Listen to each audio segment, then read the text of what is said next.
بسم اللہ الرحمن الرحیم. بہت شکریہ چیئرمین صاحب. میری خواہش ہے کہ آپ میری بات سنیں کیونکہ میں آپ سے مخاطب ہوں گی, پارلیمنٹ سے مخاطب ہوں گی, میں اپنے پاکستانی عوام سے مخاطب ہوں گی. میں ان کی طرح کسی خلائی مخلوق اور گول گول لوگوں سے جو ہے میں مخاطب نہیں ہوں گی. میں اپنی بجٹ سپیچ سے پہلے چیئرمین صاحب ایک قومی ایشو کی طرف توجہ دلانا چاہتی ہوں اور وہ بڑا جی order in the house please. Honourable ممبران سے گزارش ہے کہ اپنی اپنی سیٹوں پہ تشریف رکھیں. جی مرتضی عباسی صاحب پلیز آپ جی اب پلیز سٹارٹ. میں چیئرمین صاحب آپ کی توجہ ایک اہم قومی ایشو کی طرف دلانا چاہتی ہوں. ابھی انہوں نے بھی اس کی طرف اشارہ کیا کیونکہ میں نے اپنی جس سیاسی دانست میں نے جس پاکستان کو دیکھا ہے اس پاکستان میں ہمیں کہا جاتا تھا کہ either with us or against us. اور میں نے اس پاکستان کو بھی دیکھا ہے جس میں پرائی جنگ میں 83,000 پاکستانی شہید ہوئے. یہاں پہ ہمیں خون گنوایا جاتا ہے کہ کسی کا نانا شہید ہوا, کسی کا دادا شہید ہوا, کسی کی ماں شہید ہوئی. میرا جوان بھائی 21 سال کا جاوید عالم وزیر شہید ہوا اس پرائی جنگ کے اندر. خون آپ کا سرخ ہے تو خون ہماری رگوں میں بھی خون سرخ ہے. آپ کسی کو اپنی قربانیاں مت گنوائیں. پاکستان کے لیے سب نے اپنی قربانیاں دی ہیں اور میرے بوڑھے ریٹائرڈ آفیسر باپ کے لیے اپنے جوان بیٹے کی جلی ہوئی بم بلاسٹ میں جلی ہوئی لاش اٹھا کے 14 گھنٹے وزیرستان جا کے دفنانا کوئی مذاق اور کوئی آسان بات نہیں تھی. اور وہاں پہ 128 ارب سے زیادہ پاکستانیوں کا جی ڈی پی کا لاس ہوا. میں نے اس پاکستان کو بھی دیکھا ہے جہاں ان کا ایکس وزیر اعظم ایمبیسڈر امریکن ایمبیسڈر کے آگے ہاتھ باندھ کے لائن میں کھڑا ہوتا تھا کہ شاید کوئی ملاقات کا شرف جو ہے وہ ہمیں بخش دیا جائے. اور میں نے اس وزیر اعظم کو بھی اس پاکستان میں دیکھا ہے. میں نے اس وزیر اعظم کو بھی جناب چیئرمین اس ملک کے اندر دیکھا ہے جو کہتا تھا کہ تم میرے پاکستانیوں کو مارتے جاؤ, تم میرے پاکستان پہ ڈرون حملے کیے جاؤ, میں صرف خالی لفظی جو ہے میں اس کے خلاف بولوں گا, صرف لفظی ذریعے بولوں گا.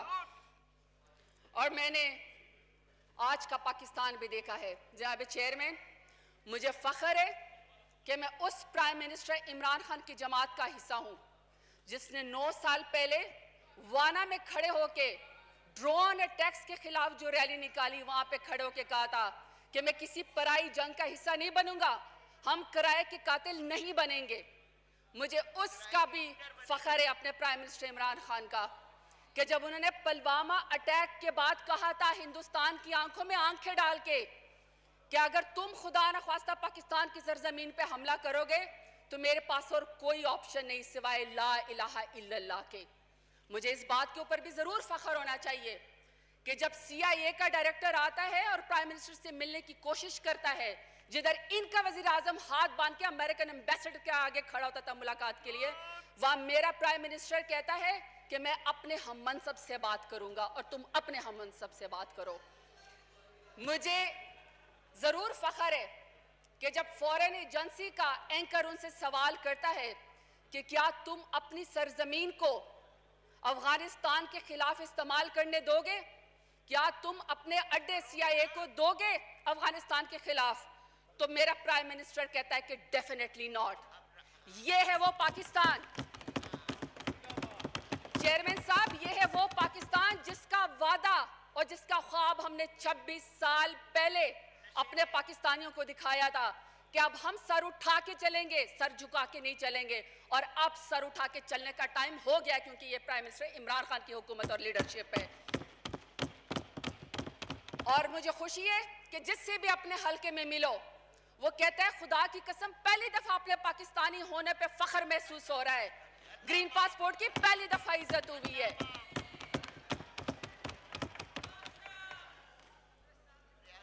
اسپیکر صاحب, جب میں نے سوچا کہ میں بجٹ کے بارے میں بات کروں تو یہ بجٹ کی پوری کتاب جو ہے وہ میں نے چھان ماری. آپ بھی ویسے کبھی پڑھ لیا کریں چیخنے چلانے سے پہلے. تو میں نے سوچا چیئرمین صاحب کہ میں